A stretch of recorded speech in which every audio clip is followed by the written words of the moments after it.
Bonjour à tous et bienvenue dans cette vidéo. Aujourd'hui, on va essayer de comprendre ce qu'était qu'un empereur romain. Pour ce faire, on va questionner une source primordiale, une source que l'un des plus grands spécialistes de l'Antiquité romaine, Théodore Mommsen, appelait la reine des inscriptions. J'ai nommé les Res Gestae Divi Augusti, que l'on peut traduire par les hauts faits du divin Auguste. Donc, ce sont un bilan politique, une synthèse des actions de Auguste, le premier des empereurs, qui a eu une influence énorme puisqu'il va poser les bases d'un régime politique qui va durer pendant plus de 500 ans, voire 1500 ans si on prend l'Empire byzantin.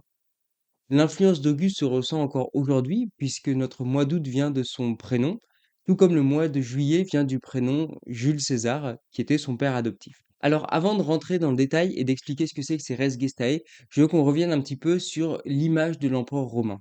Que ce soit Trajan, le conquérant, Marc Aurèle, l'empereur philosophe, son fils Commode, le gladiateur, ou encore Néron, l'artiste, vous connaissez forcément, ne serait-ce que de nom, un empereur romain. Ils sont très présents dans l'imaginaire collectif et l'ont toujours été. Relayés par des livres, des peintures ou plus récemment des films, leur image, elle continue de captiver l'imagination plusieurs milliers d'années après leur disparition. Pourquoi? On peut donner une liste non exhaustive d'arguments. Tout d'abord, il y a l'impact des récits des historiens et biographes de l'époque dont les récits nous sont parvenus. Je pense notamment à Tacite et Suétone, dont on va beaucoup parler à la fin du 1er siècle, et Don Cassius plus tardivement. Donc ces auteurs, ils ont dépeint les empereurs comme des figures emblématiques, en exacerbant leurs qualités et bien souvent leurs défauts, quitte à laisser de côté la véracité des faits. Pour reprendre les termes de Pauline Duchesne dans son ouvrage issu de sa thèse Comment écrire sur les empereurs ne sont pas tant conçus comme des individus avec des caractéristiques particulières, mais comme autant de supports à une réflexion sur l'exercice du pouvoir suprême.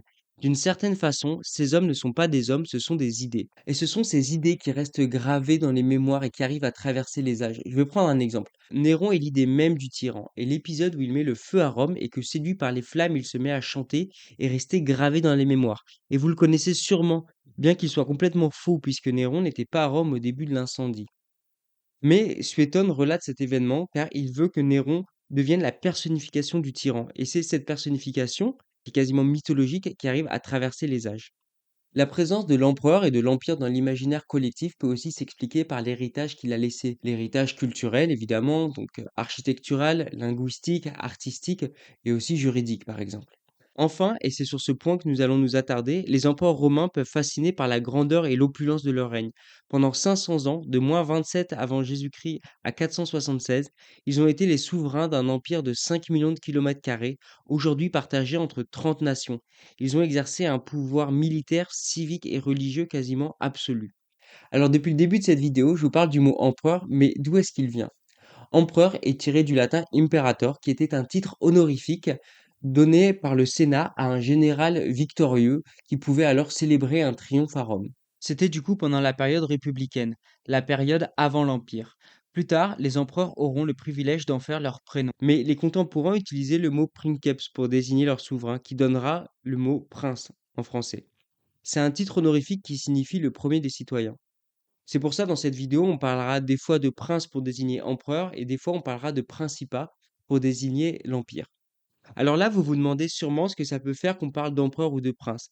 Eh bien, c'est assez révélateur de l'ambiguïté du rôle du prince. Il a, comme nous allons le voir, des pouvoirs quasiment absolus, mais il reste un citoyen, il reste un mandataire du peuple. C'est cette ambiguïté qui fait la particularité de ce régime qu'est le principat, et c'est cette particularité qui va nous permettre de mieux comprendre ce qu'était un prince. Pour ce faire, on va donc utiliser les res gestae divi Augusti. À partir de maintenant, on va juste appeler les res gestae parce que ça va devenir un petit peu long. Donc, dans ce bilan politique, Auguste, à la première personne, en 35 paragraphes, dresse un compte-rendu de ses actions et de ses réalisations sous un jour plus que favorable, comme on va le voir. Donc, il y présente ses hauts faits militaires, les honneurs qu'il a reçus, ses distributions d'argent, etc., etc. Les Res Gestae ont sûrement été rédigés en 13 après Jésus-Christ, soit un an avant la mort d'Auguste, qui aurait demandé dans son testament que ce texte soit gravé sur des tables en bronze devant son mausolée à Rome. L'inscription à Rome, elle a disparu, mais quelques copies ont été envoyées dans les provinces et ont été conservées. À Ancyre, futur Ankara, on a retrouvé une inscription latine et grecque qui ont été gravées sur les parois du temple de Rome et d'Auguste. On a aussi retrouvé ce texte beaucoup moins bien conservé à Antioche de Pisidie et à Apollonia de Pisidie. L'ensemble de ces documents ont permis de reconstituer le texte original que nous allons questionner aujourd'hui et que vous pouvez retrouver en bas de cette vidéo. Mais alors, si vous suivez la vidéo, vous allez vous demander comment les res gestae vont nous permettre de comprendre ce qu'était qu'un empereur romain. Pour ce faire, on va utiliser les travaux de John Sheed, professeur honoraire au Collège de France, et qui, dans son ouvrage dédié aux res gestae, les définit comme un bilan politique à portée constitutionnelle. En effet, en plus de faire un bilan de ses actions sous le meilleur des jours, Auguste va définir la source de ses pouvoirs civils, militaires, religieux, qui se caractérisent par des titres et fonctions qui seront transmises à ses successeurs. Alors si ça peut paraître un petit peu complexe, on va voir en prenant un exemple que c'est en fait très simple. Au chapitre 4, au paragraphe 4 des Res Gestae, on peut lire: au moment où j'écris ceci, je suis dans ma 37e année de puissance tribunicienne. La puissance tribunicienne, c'est quoi? C'est un pouvoir qui, à la base, est issu d'une magistrature de la République, dans la période précédant le Principat. Donc, cette magistrature accordait de grands pouvoirs civiques, comme par exemple le fait de poser un veto ou de pouvoir convoquer le Sénat. Auguste va réussir à détourner les institutions pour s'accorder les pouvoirs de cette magistrature, la puissance tribunicienne. Et elle sera ensuite transmise aux prochains empereurs pendant des siècles et des siècles. Les res gestae ont donc une portée constitutionnelle, puisque Auguste y explique les bases du régime qu'il a mis en place. Et bien que ce régime va subir des modifications au fil des siècles et des princes qui vont se succéder, il va quand même perdurer pendant la moitié d'un millénaire. Nous allons donc, grâce au res gestae, pouvoir interroger la nature et les pouvoirs du prince. Nous verrons que si en premier lieu ces pouvoirs semblent absolus, ils reposent en fait sur un consensus fragile, qui fait de l'empereur à bien des égards un colosse au pied d'argile. Alors avant de se lancer dans la démonstration, je vais faire un petit disclaimer. Je suis un simple étudiant, je ne suis pas du tout un professionnel. Je vais donc peut-être faire des erreurs, je vais sûrement manquer de nuances. Et donc, si vous en repérez, je vous prie de me le noter, si possible poliment, dans les commentaires et je vous lirai avec attention. Ceci étant dit, si je suis pas un expert, je vais quand même me reposer sur les travaux de gens qui le sont. Vous trouverez en bas de cette vidéo, dans les commentaires, une bibliographie que je vous invite vivement à consulter, d'autant plus que beaucoup de choses sont en ligne. Voilà, donc gardez en tête que cette vidéo, c'est une introduction à la matière et que pour aller plus loin, il faut vraiment consulter le travaux des chercheurs, que ça soit dans la bibliographie, ou ailleurs.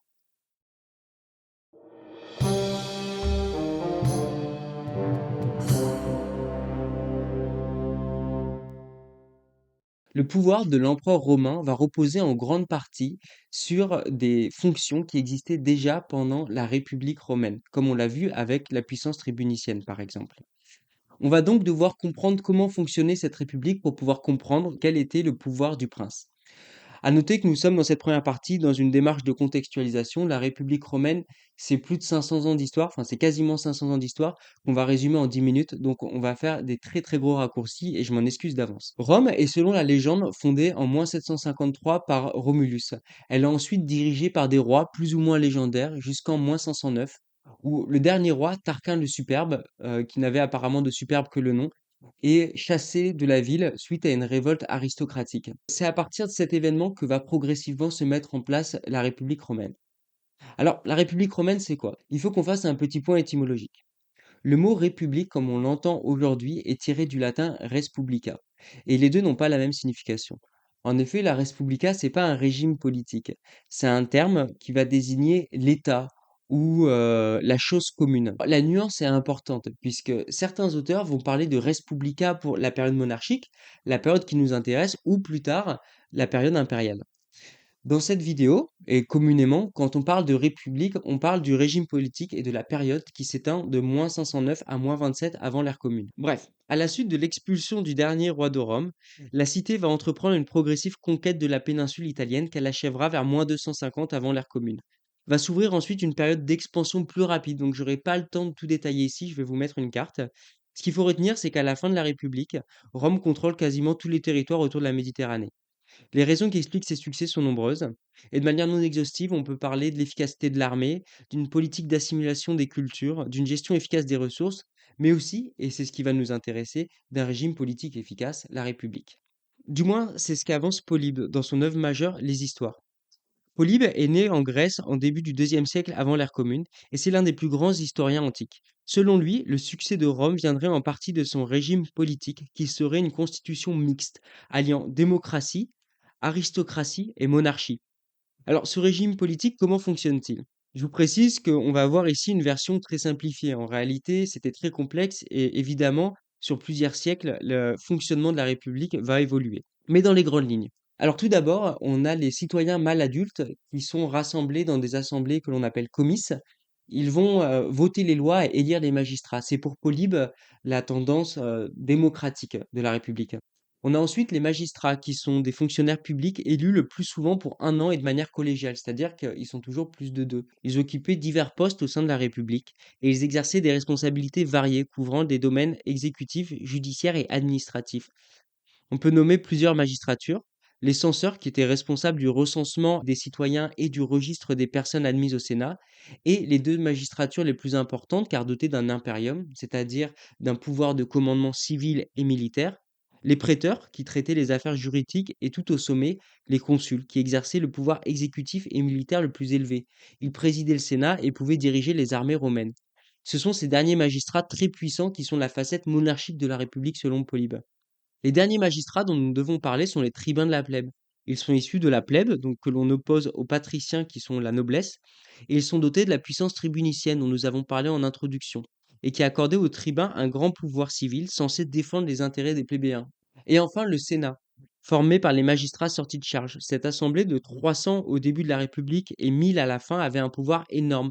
Elle décidait la politique extérieure, était consultée avant la soumission au peuple d'une loi et choisissait les gouverneurs envoyés dans les provinces avec un impérium militaire pour commander les troupes sur place. On peut noter que le Sénat a une grande autocritas. Alors l'autocritas, c'est un terme un peu compliqué à définir comme res publica, qu'on pourrait mal traduire par autorité. En réalité, c'est un ascendant moral et religieux sur l'autre. Jean-Louis Ferré définit l'autocritas comme une force qui peut donner le poids d'un ordre à ce qui n'est formellement qu'un avis ou un conseil. Pour comprendre l'importance du Sénat, on peut aussi citer Cicéron dans le Procestio. Nos ancêtres firent du Sénat le tuteur, le défendeur, le protecteur de l'État. Ils ont voulu que les magistrats soient pour ainsi dire les ministres de ce conseil important. Le Sénat est donc la facette aristocratique selon Polybe. Alors bon, cette idée de constitution mixte de Polybe, alliant démocratie, monarchie et aristocratie, elle est bien jolie. Mais dans la réalité des faits, il semblerait plutôt que ce régime ait été une oligarchie ou une plutocratie, terme moins récurrent que l'on emploie pour désigner le pouvoir qui appartient à ceux qui ont l'argent. Et ce, pour plusieurs raisons. Pour devenir magistrat, déjà, il fallait être chevalier romain, ce qui impliquait d'être très riche.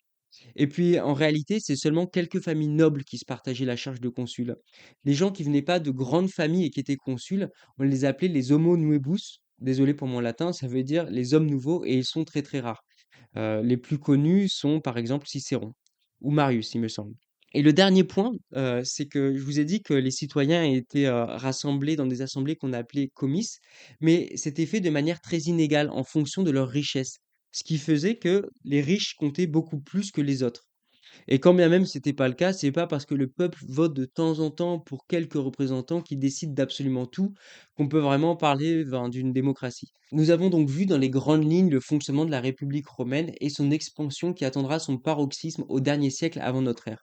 Si sur le papier tout semble aller, on va voir dans la prochaine partie que ce dernier siècle est un siècle de guerre civile qui va voir l'avènement de généraux puissants. Quelles sont les raisons de la chute de la République? Elles sont très nombreuses et très diverses. On n'aura pas le temps de tout explorer ici. Très succinctement, on peut dire que les nombreuses conquêtes de Rome vont déstabiliser le système politique et social, ce qui va amener des tensions et des conflits qui déborderont en guerre civile, où des généraux vont prendre de plus en plus d'importance jusqu'à dévoyer les institutions républicaines. Tout d'abord, dans les années -90, il va y avoir une terrible guerre civile qui va opposer Rome et ses alliés italiens. Ces derniers, au fil des siècles, avaient accumulé des motifs de rancœur. En effet, bien que présents dans l'Empire depuis plusieurs siècles, ils n'avaient pas la citoyenneté romaine, ce qui les réduisait à l'état de sujets. Ce qui fait que concrètement, ils avaient moins de droits et ils payaient plus d'impôts. La rébellion des alliés romains est écrasée, mais à la suite, les alliés obtinrent quand même la citoyenneté, ce qui fit passer le nombre de citoyens de 450 000 vers -130 à quasiment 1 million vers -70. Cette première guerre civile va être suivie d'une deuxième très rapidement. Entre -90 et -80, les problèmes sociaux vont se cristalliser entre deux généraux, Lucius Cornelius Sylla, qui représente les élites sénatoriales, et Caius Marius, qui est plutôt un général populaire. Une guerre civile va éclater, se terminant par la victoire de Sylla, qui est nommé dictateur en -82. La dictature, ça n'a pas du tout le sens d'aujourd'hui. La dictature, c'était une magistrature exceptionnelle, donc c'était quelque chose de légal, On élisait quelqu'un de dictateur, donc il avait les pleins pouvoirs pendant une certaine limite de temps, afin qu'il puisse rétablir le fonctionnement normal des institutions. La particularité de la dictature de Sylla est qu'il va jouer sur une symbolique divine en prenant le surnom de Félix, qui était normalement un surnom réservé aux divins, et aussi en mettant en scène son pouvoir dans diverses cérémonies. L'autre particularité de la dictature de Sylla, c'est qu'elle n'a pas de limite de temps. Il renonce cependant au pouvoir un an avant sa mort en -79, après avoir réformé la République pour redonner plus de pouvoir aux élites. Un autre général dont on doit absolument parler, c'est Pompée. Pompée, c'est un protégé de Sylla qui va être élu concile en -70 et il va par la suite obtenir des pouvoirs militaires que personne n'avait jamais obtenus. Tout d'abord, le Sénat va lui accorder un pouvoir militaire sur toute la Méditerranée afin de lutter contre les pirates. Ensuite, il va mener la guerre contre le roi du Pont, qui est un royaume autour de la mer Noire en -66, où, quitte à avoir fait le voyage jusque-là, il soumettra et réorganisera quasiment tout l'Orient. Il aura par la suite de nombreux privilèges, comme le fait de gouverner une province tout en habitant à Rome et d'être élu consul unique en -52, ce qui n'était encore jamais arrivé. Le dernier des généraux dont on doit parler, et pas des moindres, c'est le neveu par alliance de Marius, Jules César. Jules César est nommé consul en -59. Il va être ensuite nommé gouverneur de la Gaule transalpine, d'où il va partir à la conquête de la Gaule dite chevelue. La conquête terminée, en janvier -49, il refuse de rendre ses pouvoirs, il traverse le fleuve du Rubicon et c'est là qu'il aurait prononcé le fameux Alea Iactaes, les dés sont jetés. Il marche ensuite sur Rome avec ses armées, il est à l'époque très très populaire et il sera donc élu dictateur. C'est le début d'une nouvelle guerre civile qui va déchirer l'Empire pendant 4 ans. Alors je vous mets une carte pour vous montrer l'étendue du conflit, on n'aura pas le temps de tout détailler. Les grands événements de ce conflit sont la bataille de Pharsale où César va défaire Pompée qui va se réfugier en Égypte, d'où il sera assassiné. On peut aussi nommer des batailles importantes comme celle de Zéla dans l'actuelle Turquie, où après sa victoire, César aurait déclaré la fameuse phrase Veni Vidi Vici. Et enfin, la bataille décisive de Munda en -45 en Hispanie, où César élimine les dernières forces qui s'opposaient à lui. Il accapare tous les pouvoirs et devient en février -44 dictateur à vie. La suite, vous la connaissez, son pouvoir solitaire lui attire beaucoup d'ennemis et il se fait assassiner en pleine séance de Sénat par une conjuration de sénateurs. Cet assassinat déclenche une nouvelle période d'instabilité et de guerre civile. C'est à ce moment que rentre en scène notre Auguste, qui ne s'appelle pas encore Auguste, mais Octave, Caius Octave, qui est né en -63 avant l'ère commune. Il a pour grand-oncle Jules César, qui va l'adopter de manière posthume à sa mort. Ce qui fait que Octave, à l'âge de 19 ans, hérite d'une grande partie de la fortune de César, d'un vaste réseau de fidèles, mais aussi de son prénom. Il se fera d'ailleurs appeler César à partir de ce moment. Mais pour que ça soit plus clair, nous, on continuera à l'appeler Octave pour l'instant. Bref, l'année -44 est particulièrement compliquée. Disons qu'il va y avoir un jeu d'influence entre Octave et deux fidèles adjoints de César, le chef de la cavalerie Lépide et surtout le consul Marc-Antoine. Octave, en simple particulier, va lever des troupes parmi les vétérans de son oncle. Il va d'abord s'opposer à Antoine, dont l'armée sera vaincue en -43 à Modène. Les deux consuls, Hirtius et Pansa, vont périr pendant ces événements. Et Octave va rentrer à Rome et se faire élire consul. Octave fait mention de cette année dans le premier paragraphe des Res Gestae. À l'âge de 19 ans, j'ai levé une armée à titre privé et à mes frais, avec laquelle j'ai rendu la liberté à l'État opprimé par la tyrannie d'une faction. À 19 ans, c'est pas mal, moi personnellement, je faisais pas ça. Quant au peuple, il m'élut consul la même année après la mort au combat des deux consuls à la fois. Alors c'est intéressant parce que ce même récit est raconté par Suétone avec une version tout à fait différente. Tout d'abord, il dit que c'est possible que ce soit Octave qui aurait fait assassiner les deux consuls. Et ensuite, pour ce qui est de sa nomination au consulat, Suétone nous explique en ces termes. Dès sa 20e année, il s'empara du consulat en faisant marcher ses légions sur Rome. Le Sénat hésitait. Le centurion Cornelius, qui était à la tête de la députation, écarta son manteau et, montrant la poignée de son glaive, osa dire en pleine assemblée: Si vous refusez de le faire consul, voici qui le fera pour vous. On a donc deux versions différentes. D'un côté, Auguste qui se dit élu, et de l'autre, Suétone qui relate un événement où il y a un vrai coup de force. Les historiens actuels tranchent plutôt pour la version de Suétone, et c'est plus ou moins avéré qu'il y a eu un véritable coup de force, un véritable coup d'État de Octave à cette période-là. Par la suite, Octave va faire un volte-face en s'alliant avec Antoine et Lépide et ils vont mettre en place une dictature à trois têtes, un triumvirat. Octave en fait mention dans le premier paragraphe des Res Gestae, puisqu'il dit que le peuple a aussi élu triumvir chargé de la réorganisation de l'État. L'élimination des anti-césariens est sûrement leur premier objectif. Ils vont le faire par étapes, déjà en -42 avec la bataille de Philippe, qui va voir la défaite de Brutus et de Cassius, et ensuite la défaite de Sextus Pompée vers -35. Auguste fait mention de ces événements dans le deuxième paragraphe des Res Gestae. J'ai contraint à l'exil les assassins de mon père, j'ai tiré vengeance de leurs crimes en ayant recours aux tribunaux. Ensuite, alors qu'ils portaient les armes contre l'État, je les ai vaincus 2 fois en bataille rangée. Après l'élimination des anti-césariens, le triumvirat va se répartir l'empire, mais des tensions vont très vite apparaître. L'Épide va être écarté du pouvoir et les tensions vont s'aggraver jusqu'à ce que Marc-Antoine, allié à Cléopâtre, affronte Octave lors d'une des batailles les plus célèbres de tous les temps, la bataille d'Actium en -31. C'est Octave qui va ressortir vainqueur de ce conflit et qui va ainsi devenir le maître de Rome. Auguste relate ces événements dans le paragraphe 35 des Res Gestae. Toute l'Italie m'a prêté serment spontanément et m'a demandé comme chef de la guerre dans laquelle j'ai vaincu à Actium. Donc c'est la fin de cette première partie de contextualisation. On est allé extrêmement vite, on a vraiment survolé les événements. Il y a des événements dont je n'ai pas parlé par manque de temps, notamment l'épisode des Gracques vers -130, qui est pour beaucoup d'historiens le début de la fin de la République.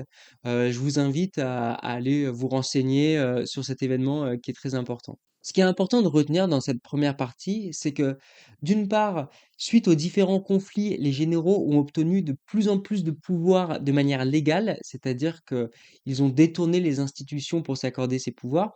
Par exemple, Sylla a été élu dictateur à vie, Pompée a eu un pouvoir militaire sans précédent, puis il a été consul unique en -52, et César a carrément été élu dictateur à vie. La deuxième chose qu'il faut retenir en parlant de César, c'est que une forme trop prononcée du pouvoir personnel attire de nombreux ennemis. Ces deux éléments, Auguste les avait en tête pour fonder le Principat. Après Axiom, il rentre en -29 avant notre ère à Rome de sa campagne victorieuse d'Égypte. Les portes du temple de Janus sont fermées et il y célèbre un triple triomphe.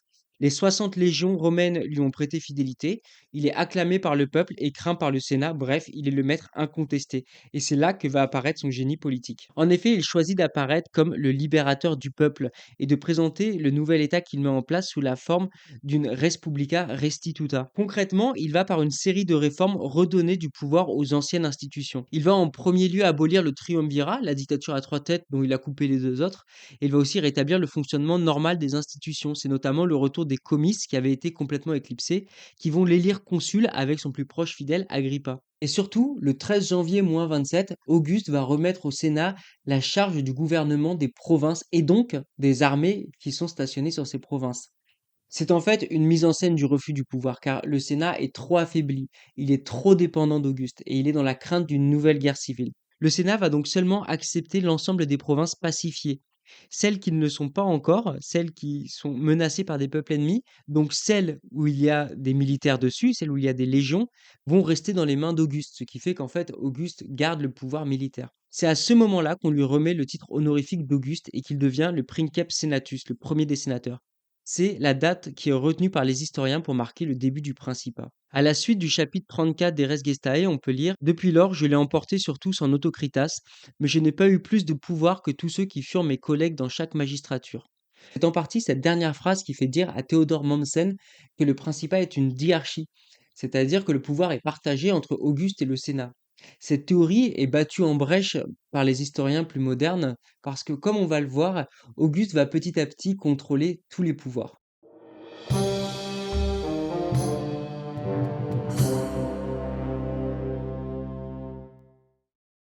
Bien que les historiens gardent la date du début janvier -27 pour la naissance du Principat, c'est en fait un régime qui va se construire sur des dizaines d'années, sur toute la durée de vie d'Auguste, qui va petit à petit cumuler de plus en plus de pouvoirs jusqu'à ce qu'ils deviennent quasiment absolus.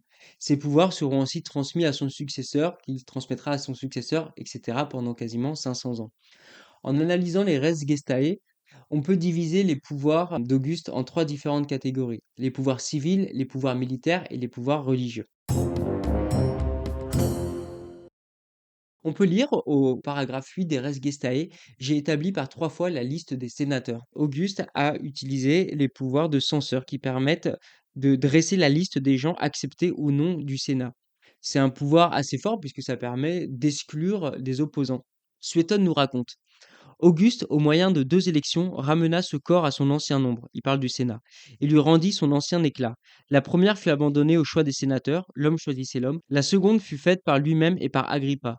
On dit qu'en présidant à cette opération, il portait sous ses vêtements une cuirasse et une épée, et que 10 de ses amis les plus robustes appartenant à l'ordre du Sénat entouraient son siège. D'autres empereurs vont exercer la censure après Auguste: Claude en 48, Vespasien en 74, Domitien en 84, etc. Et même sans exercer directement la censure, beaucoup d'empereurs vont en quelque sorte faire des épurations du Sénat suite à un complot ou un autre. Par exemple, Commode en 182. L'autre grand pouvoir civil est évidemment le consulat. Au paragraphe 4 des Res Gestae, on peut lire: J'ai été consul 13 fois et je suis dans ma 37e année de puissance tribunicienne. Au tout début du Principat, Auguste repose en effet ses pouvoirs civils sur le consulat, qu'il exerce de manière collégiale selon la tradition. Mais en -23, il va redéfinir ses pouvoirs. Alors pourquoi? Le but, c'est pas de modifier la réalité du pouvoir.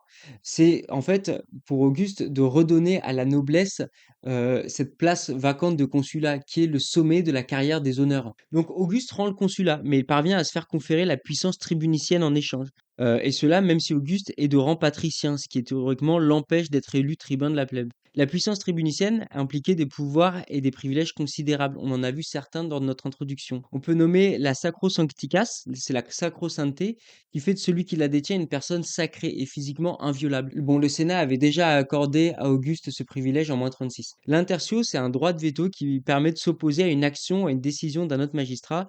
Il y a aussi l'auxilium, c'est un droit de porter secours à tout citoyen qui en fait la demande. S'y ajoute le droit de convoquer des assemblées ou de proposer des lois.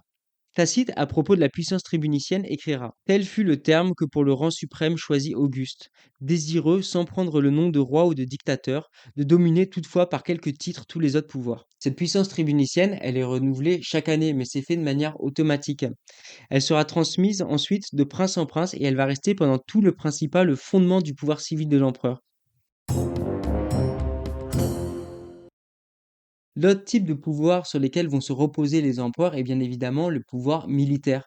Tout d'abord, comme on l'a vu, Auguste a réussi à s'imposer grâce aux armes. En -44 en marchant sur Rome pour se faire élire, puis en -31 en battant Marc-Antoine allié à Cléopâtre.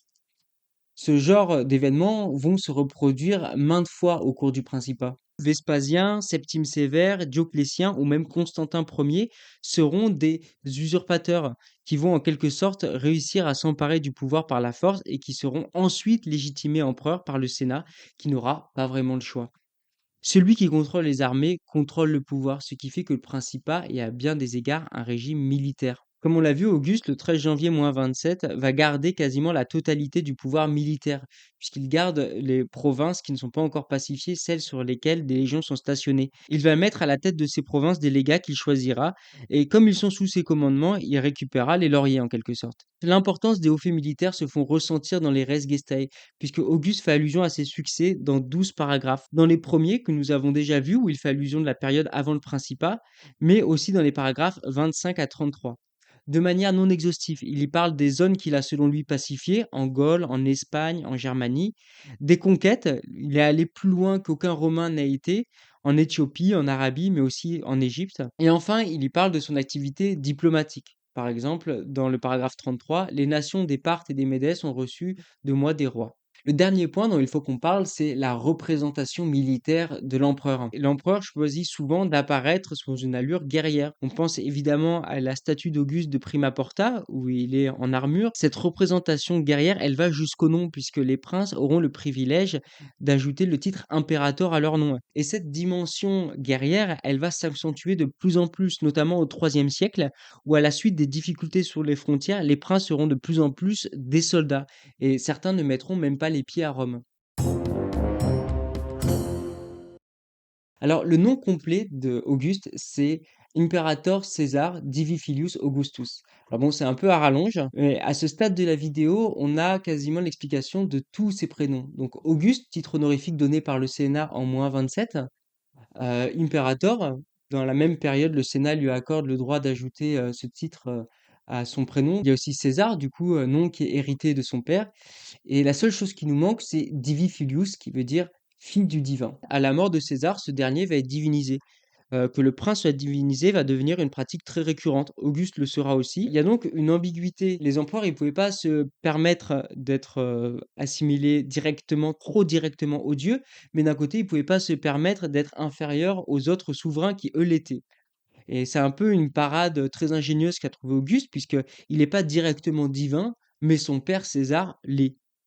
Auguste, il va refuser d'être divinisé de son vivant, mais il va quand même laisser cependant se construire des hôtels et des temples qui vont lui être consacrés, surtout vers l'Orient qui était beaucoup plus habitué à considérer les souverains comme des dieux vivants. On retrouve cette ambiguïté avec la célébration du Genius de l'empereur. Auguste, en -12, rétablit une fête de quartier qui s'appelait les Compitalia. Et dans cette fête, il a introduit le culte de son Genius. Alors le Genius, c'est quoi? C'est quelque chose d'assez difficile à définir, puisqu'on n'a rien de similaire dans les religions monothéistes qu'on connaît le plus. Le Genius, ça peut être simplement défini comme un double divin. Dans la religion romaine, on ne célébrait pas directement quelqu'un, on célébrait son genius. Le pouvoir religieux de l'empereur romain s'incarne surtout dans le fait qu'il était présent dans tous les conseils sacerdotaux, ce qui n'était jamais arrivé avant, puisque c'était quelque chose de morcelé. On en apprend plus au paragraphe 7 des Res Gestae. J'ai été également grand pontife, augure, membre du collège des 15, chargé des cérémonies de culte, un des 7 épulons, frère Arval, membre de la confrérie de Titus et Fétial. Bon alors, ça fait beaucoup de choses, on va le décrire un par un, on va être bref, je vous rassure. Augure, c'est un prêtre chargé d'interpréter les phénomènes naturels. Membres du collège des 15 sont chargés des cérémonies de culte. Les épulons, c'était un collège de prêtres qui présidait les festins donnés en l'honneur des dieux.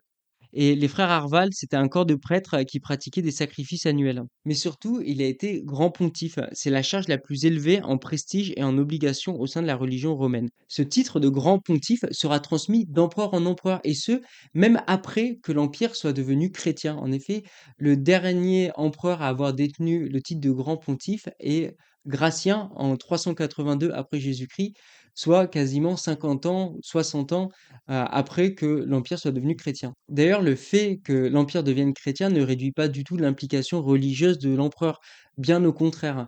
On parle de césaropopisme pour le IVe siècle après notre ère.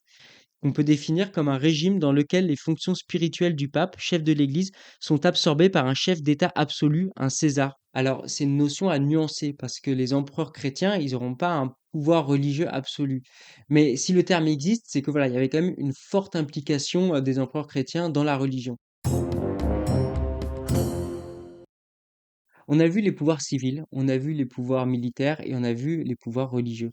Mais que serait un pouvoir absolu si on ne pouvait pas le transmettre? Il est maintenant assez évident que le Principat était un régime dynastique. On va voir avec l'exemple d'Auguste comment les empereurs arrivaient à transmettre ce pouvoir. Tout d'abord, Auguste adopte en 17 les deux fils nés du mariage d'Agrippa et de sa fille Julie, Lucius et Gaius, qui vont de fait devenir des Césars. À partir de 5 avant Jésus-Christ, ils vont avoir de plus en plus d'honneur. Auguste nous en parle dans le chapitre 14 des Res Gestae. Attention, ça va spoiler dès la première phrase. Mes fils, que la fortune m'a arrachés quand ils étaient jeunes, Gaius et Lucius César, le Sénat et le peuple romain les ont nommés consuls désignés à 14 ans, par considération pour moi, pour qu'ils exercent cette magistrature 5 ans plus tard. Et depuis le jour où ils furent conduits au forum, le Sénat décida qu'ils prendraient part aux assemblées publiques. Et oui, les deux fils adoptifs d'Auguste vont mourir avant lui, Lucius en 2 après Jésus-Christ et Gaius en 4 après Jésus-Christ. Ça va contraindre Auguste à réviser ses plans. Il va faire de Tibère, son beau-fils, son héritier. Il va l'adopter en 4 et lui conférer la puissance tribunicienne, qui sera donc gérée de manière collégiale. Et puis Tibère va épouser la fille d'Auguste, Livie, qui est donc sa demi-sœur. Suite à ça, pendant les 10 dernières années du règne d'Auguste, il va être de plus en plus étroitement lié au pouvoir civil et militaire. On peut le voir dans le chapitre 8 des Res Gestae, puisque Tibère va aider Auguste à faire un recensement. Ils recenseront d'ailleurs 5 millions de citoyens, selon les Res Gestae. On peut le voir aussi dans le chapitre 27 et le chapitre 30, qui sont du coup des paragraphes plutôt dédiés aux faits militaires. On peut lire par exemple dans le paragraphe 30, les tribus de Pannonie, que l'armée romaine n'avait jamais atteintes avant mon principat, ont été vaincues par Tibère Néron, alors mon beau-fils et légat. Tibère est une sorte de co-gérant de l'empereur, et ses investitures successives, qu'elles soient militaires ou civiles, vont le préparer à la succession. D'ailleurs, à la mort d'Auguste, Tibère va récupérer tous les titres. Et suite à la divinisation officielle d'Auguste, la consécration, il va devenir fils du divin, ce qui va d'autant plus renforcer sa position. Alors, si on prend en compte l'histoire de la dynastie d'Auguste, on mesure à quel point le pouvoir impérial il est transmis au sein de la même famille. À Auguste succède Tibère, son fils adoptif, auquel succéda son petit-neveu devenu petit-fils Caligula, qui était aussi l'arrière-petit-fils d'Auguste, et va ensuite arriver au pouvoir Claude, l'oncle de Caligula, puis Néron, le fils adoptif de Claude. Le principe de succession dynastique a toujours été dominant.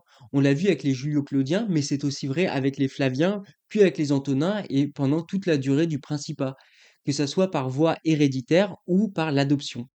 Nous avons vu dans cette partie comment Auguste avait réussi à petit accumuler tous les pouvoirs civils avec la puissance tribunicienne, militaire avec son impérium sur les provinces non pacifiées, donc les provinces sur lesquelles étaient stationnées des armées, et religieux avec nombreux titres, notamment celui de grand pontife. Nous avons vu que tous ces pouvoirs sont ensuite transmis au prochain empereur dans une logique dynastique, ce qui fait de l'empereur romain à bien des égards un monarque absolu. Alors on pourrait arrêter la vidéo ici et dire que l'empire était une monarchie absolue.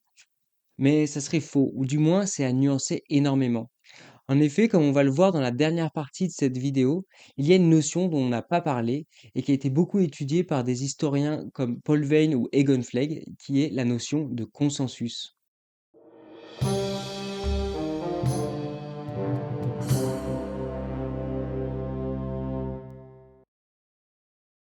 Pour Egon Flegg, le fondement du régime impérial est l'acceptance. Il définit cette acceptance comme l'accord actif ou passif des forces politiques à accepter un individu comme chef, comme empereur. Si l'empereur perd cet accord, ou en d'autres termes, s'il perd ce consensus, il a de grandes chances de se faire assassiner. Et c'est quelque chose qui va arriver souvent, vu qu'environ la moitié des empereurs finiront assassinés. Nous allons voir dans cette partie, à travers les res gestae, comment Auguste a réussi à construire un consensus pour tous afin de garder le pouvoir et comment les futurs empereurs s'en inspireront. Tout d'abord, Auguste arrive à obtenir le consensus en ne faisant pas la même erreur que son père adoptif. Comme on l'a vu, il va se placer comme le restituteur de la République. On l'a aperçu au paragraphe 34 des Res Gestae, où il dit que je n'ai pas eu plus de pouvoir que tous ceux qui furent mes collègues dans chaque magistrature, mais on le voit aussi tout au long du texte, car ces pouvoirs militaires, civils, religieux, bien que absolus, ils sont toujours conformes à la tradition, c'est-à-dire ils reprennent les pouvoirs qui existaient déjà ou qui avaient déjà existé et qui lui être conférés par une loi pour un temps limité. Par exemple, la puissance tribunicienne était renouvelée chaque année. Son impérium sur les provinces fut donné pour 10 ans, puis renouvelé. Auguste se place aussi comme protecteur des traditions, puisqu'il va refuser un certain nombre de charges, notamment la dictature. On peut lire dans le paragraphe 5 des Res Gestae, la dictature me fut offerte, et en mon absence et en ma présence par le peuple et par le Sénat. Je ne l'ai pas accepté lors d'une grave pénurie de blé, je n'ai pas refusé la responsabilité de l'approvisionnement, je m'en suis si bien acquitté qu'en peu de jours, j'ai délivré la cité de son ensemble de la crainte et du danger qui lui menaçait. De la même façon, au chapitre 10, on peut lire pour ne pas être grand pontife à la place de mon collègue encore en vie, et alors même que le peuple me conférait là une prêtrise que mon père avait occupée, je lui ai opposé un refus. Le titre de grand pontife était détenu par une seule personne, et ça à vie. Auguste a donc dû attendre la mort de Lépide, qui était grand pontife, en -12 pour le devenir. Donc Auguste se place comme protecteur des traditions et de la République, et on le voit aussi dans les pièces de monnaie. Sur cette pièce de monnaie, on peut voir le prince qui est représenté avec, pour légende, l'empereur César, fils du divin, consul pour la 6e fois. Et sur le revers de la pièce, on peut lire il a restitué au peuple romain ses lois et ses droits. Alors là, vous vous dites sûrement qu'on dirait beaucoup de la propagande que fait Auguste, parce que il se place comme restituteur des traditions et de la République, mais nous, on a bien vu qu'il avait réussi à s'accaparer tous les pouvoirs, qu'ils soient civils, religieux ou militaires. Alors, peut-être que vous vous direz que nous sommes dans une monarchie qui ne dit pas son nom, ou encore une monarchie déguisée en république. Ben, ça serait très pertinent. C'est des termes qu'on retrouve beaucoup. Ces deux formules sont extrêmement intéressantes parce qu'elles mettent le doigt sur l'ambiguïté même du principat. Un homme qui arrive à détenir tous les pouvoirs grâce à un bricolage institutionnel, grâce à un détournement des institutions, mais qui, du coup, ne peut pas s'assumer pleinement monarque. Cependant, cette formule ne doit pas éclipser l'idéologie républicaine toujours bien présente pendant le Principat. Non pas au niveau du partage des pouvoirs, hein, mais au niveau de la délégation de ces derniers. Pour citer Paul Veyne, le pouvoir impérial est une délégation, une mission confiée à un individu prétendument choisi ou accepté par le peuple romain. Egon Flegg illustre parfaitement cette théorie de la délégation avec la procédure d'investiture de l'empereur. La plupart du temps, la première étape pour qu'une personne soit reconnue comme empereur était l'acclamation des armées. C'est lors de cette étape que l'empereur reçoit le titre d'impérator. La seconde étape du processus est le vote par le Sénat des lois qui confèrent au nouvel empereur les pouvoirs légaux nécessaires en vue d'assumer ses responsabilités. Et enfin, le peuple réuni en comice confirme les lois du Sénat. C'est donc l'accord consensuel de l'armée, du Sénat et du peuple qui font un empereur. L'empereur doit donc toujours avoir le consensus de ces trois corps. C'est ce que nous allons maintenant voir. Tout d'abord, le consensus avec le Sénat. Le Sénat était clairement la force la plus importante avant le Principat. C'est elle qui avait la plus grande autocritas, cet ascendant religieux et moral sur les autres, et c'est aussi d'elle que viennent les assassins de César, par exemple. Donc, selon Paul Veyne, il y avait un compromis entre l'empereur et le Sénat. L'empereur avait tout intérêt à maintenir l'élite sénatoriale, car c'est d'elle que venaient les magistrats qui étaient en fait la colonne vertébrale de l'empire. Ces magistrats maintenaient l'empire à flot, en quelque sorte. De l'autre côté, pour la majorité des nobles, le régime impérial leur était favorable. En effet, elle maintenait la paix et une certaine stabilité politique. Paul Veyne écrit: tels étaient les termes du compromis. La noblesse laisse le prince gouverner et en échange, l'empereur traite les nobles comme ses pairs. Un autre facteur qui explique le compromis d'Auguste avec le Sénat, c'est la longévité d'Auguste. Il a régné de -27 avant l'ère commune à 14 après. C'est quasiment 40 ans de règne. Il est mort à 74 ans. Pour l'époque, c'est énorme. Si bien que quand il est mort, il y avait très peu de gens qui se rappelaient de ce que c'était que la République. On va maintenant parler du consensus avec les armées. Comme on l'a vu, celui qui contrôle les armées contrôle le pouvoir, ce qui fait à bien des égards du Principat un régime militaire. Il y a plusieurs empereurs qui ont été tués par leurs propres troupes parce qu'ils n'ont pas été assez efficaces sur le front. On a par exemple Maximin Ier le Thrace. On a aussi beaucoup d'empereurs qui ont été tués par la garde prétorienne. La garde prétorienne, c'est quoi? C'est un corps d'élite créé par Auguste qui avait pour but de protéger l'empereur. Mais bon, ça marchait pas très bien. La garde prétorienne avait une importance capitale puisque c'était la seule vraie force armée présente à Rome.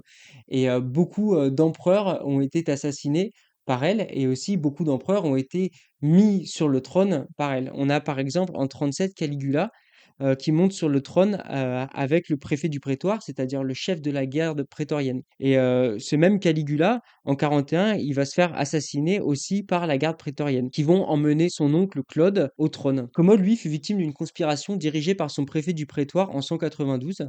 Le nouvel empereur, Pertinax, s'est fait élire notamment en versant une prime aux soldats prétoriens. Si le prince perd le consensus avec l'armée, alors ça veut dire la plupart du temps qu'il va se faire tuer. On va maintenant essayer de comprendre comment les empereurs arrivaient à garder ce consensus. Eh bien, la première des façons, sans trop de surprise, eh ben, c'est l'argent. Le paiement des soldats, c'est un grand classique pour devenir empereur et se maintenir au pouvoir. Claude, à la mort de Caligula en 41, il se fait proclamer donc empereur par les gardes prétoriens. Et il a promis à chaque soldat de l'argent, ce qui fait, selon Suétone, que c'est le premier des Césars qui achetait à prix d'argent la fidélité des armées. Tandis que Galba, en 69, lui aurait dit: j'ai coutume de lever les soldats et non de les acheter. Et il tiendra moins d'un an au pouvoir. Il sera assassiné par Othon, qui a graissé la patte aux gardes prétoriens pour faire le sale boulot. Auguste, lui, avait l'air plutôt généreux, du moins c'est ce qu'il dit dans les Res Gestae. On peut retrouver à plusieurs chapitres des mentions qui font référence à ces donations d'argent aux soldats qui lui étaient fidèles. On a par exemple au chapitre 15 où il dit qu'il a versé 1000 sesterces à environ 100 000 hommes, puis au chapitre 16 où il aurait dépensé environ 400 millions de sesterces, et enfin au chapitre 17 où il dit qu'il a déposé 170 millions de sesterces dans le trésor militaire pour payer la prime des soldats qui auraient servi 20 ans ou plus. Le versement d'argent pour obtenir le consensus, c'est quelque chose d'assez universel. Ça marche avec les soldats, mais ça marche aussi avec le peuple, puisque Auguste fera à plusieurs reprises des donations au peuple. On peut le voir dans aussi les paragraphes 15, 16 et 17 des Res Gestae. Cette pratique, elle s'inscrit dans une démarche plus globale. Il faut que je vous parle du terme de l'évergétisme. L'évergétisme, on peut le définir comme la bienfaisance ostentatoire d'un riche notable en faveur d'une communauté. À Rome, c'est l'empereur qui monopolise cette casquette d'évergète. Ça passe par la distribution d'argent, mais ça va aussi passer par d'autres choses que nous allons maintenant voir. De manière plus simple, l'empereur romain est en quelque sorte le mécène du peuple. Et c'est marrant d'ailleurs parce que mécénat, ça vient de Mécène, qui était un copain d'Auguste, et qui notamment soutenait des poètes. Et voilà, ça vient de là, le mot mécène. Tant que cette vidéo se termine. Donc l'empereur était responsable du bon fonctionnement de la cité. Et quand on parle de Rome, une mégalopole de 1 million d'habitants à l'époque, on parle surtout de l'approvisionnement en eau et en nourriture. Pour l'eau, Auguste va faire des améliorations qu'on pourra lire dans le chapitre 20 des Res Gestae. J'ai réparé les canaux qui, sous l'effet de la vétusté, tombait en ruine en plusieurs endroits et j'ai doublé l'aqueduc qu'on appelait Marcia en amenant dans son conduit une nouvelle source. D'autres empereurs créeront des aqueducs, notamment Claude et Néron. Pour ce qui est de la nourriture, l'empereur était responsable de l'annone, c'est-à-dire de l'approvisionnement de la ville en blé. On l'a vu au chapitre 5 des Res Gestae, pendant une pénurie de blé, on a proposé à Auguste la dictature afin qu'il puisse résoudre le problème de la pénurie. Il refusa la dictature, mais grâce à ses propres ressources, il réussit à résoudre ce problème. Cette responsabilité de la nonne, elle va peser sur ensuite tous les empereurs. Il va y avoir des débuts de révolte, par exemple sous Claude, qui fera des grands travaux pour améliorer le port d'Ostie ou pour le créer, le port d'Ostie, afin de fluidifier les échanges. Et ce port sera ensuite encore amélioré sous Trajan. L'évergétisme passe aussi par la construction et la restauration de monuments. Auguste en fait plusieurs mentions dans le Res Gestae. Au chapitre 19, Auguste nous dit qu'il a créé le sanctuaire d'Apollon sur le Palatin avec ses portiques. Il a aussi créé le temple du divin Jules.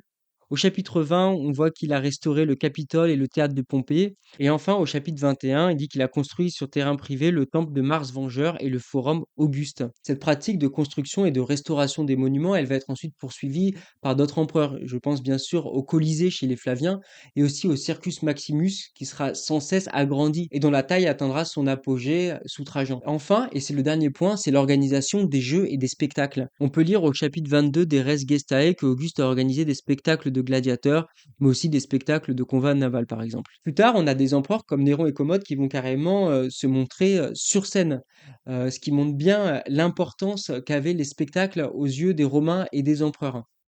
Le dernier point dont on doit parler, si on parle de consensus, ce n'est plus de l'empereur comme fonction, mais de l'empereur comme personne. C'est beaucoup sur les qualités personnelles de l'empereur que se reposait le consensus.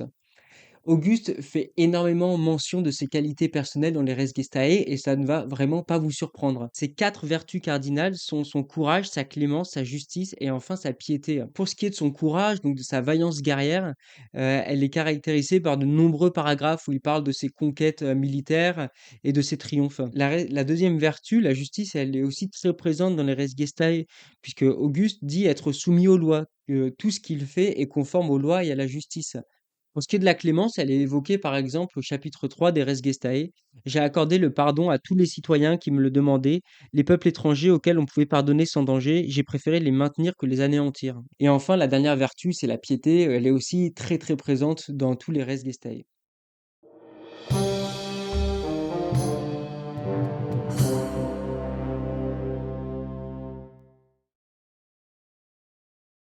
Pour conclure, nous avons vu à travers les Res Gestae comment Auguste, en détournant les institutions, avait petit à petit réussi à cumuler tous les pouvoirs civils, les pouvoirs militaires et les pouvoirs religieux. Nous avons vu que le prince transmettait ses pouvoirs dans une logique dynastique, ce qui faisait de lui à bien des égards un monarque. Mais un monarque qui ne dit pas son nom, ou un monarque qui reste le mandataire du peuple.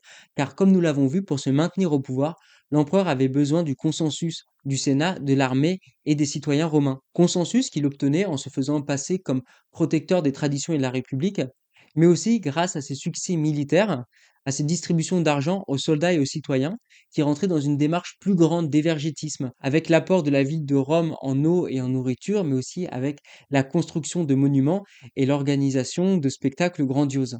L'empereur romain est donc un mandataire de la collectivité. Il est désigné par celle-ci pour diriger la République. Pour reprendre les termes de Paul Veyne, l'idée qu'on se faisait du prince était contradictoire. Le maître richissime et tout-puissant qui fait rêver d'une part, et de l'autre, un homme comme les autres. D'un côté, l'empereur était un être géant et aimé, comme le roi dont parlent nos chansons populaires. De l'autre côté, il était le gouvernement, dont nos conversations de café disent peu de bien, ne serait-ce que parce qu'il faut rendre à César l'impôt qui lui est dû. En guise d'ouverture, j'aimerais qu'on parle de ces empereurs que l'on qualifie de fous, comme Caligula et Néron, décrits comme tels par les auteurs antiques comme Suétone et Tacite, qui eux faisaient partie de l'élite sénatoriale. Ils sont décrits comme des tyrans qui monopolisaient le pouvoir comme des vrais monarques. Mais monarques, ils l'étaient, ou du moins ils en avaient les pouvoirs. Ils ont sûrement juste refusé de jouer le jeu du magistrat comme les autres, du premier des citoyens. Ce qu'on peut comprendre, puisque ils étaient carrément vénérés comme des dieux dans certains pays et ils avaient sur le papier tous les pouvoirs. Comment garder la tête sur les épaules dans ce genre de situation? Il est difficile de demander à quelqu'un à qui l'on accorde tous les pouvoirs de rester modeste et c'est sur cela que je vais vous laisser. Merci à tous d'avoir suivi cette vidéo. J'ose espérer que si vous êtes encore là, c'est que ça vous a plu ou alors vous vous êtes probablement déjà endormi, c'est très possible. Si ça vous a plu et que vous pensez avoir un proche qui serait intéressé par la figure de l'empereur romain, n'hésitez pas à lui partager cette vidéo, ça me ferait très très plaisir. Ça a été une sacrée aventure pour moi de faire cette vidéo entre les recherches, l'écriture et puis le montage. Ça m'a pris un peu plus d'un mois, je pense, un mois assez intensif. Mais j'ai vraiment appris beaucoup de choses. Ça a été très formateur et j'espère aussi vous avoir transmis quelques connaissances. N'hésitez pas à aller voir la bibliographie et à vous renseigner davantage sur ce sujet qui est passionnant. Moi, je vous dis à bientôt et encore une fois, merci pour votre écoute.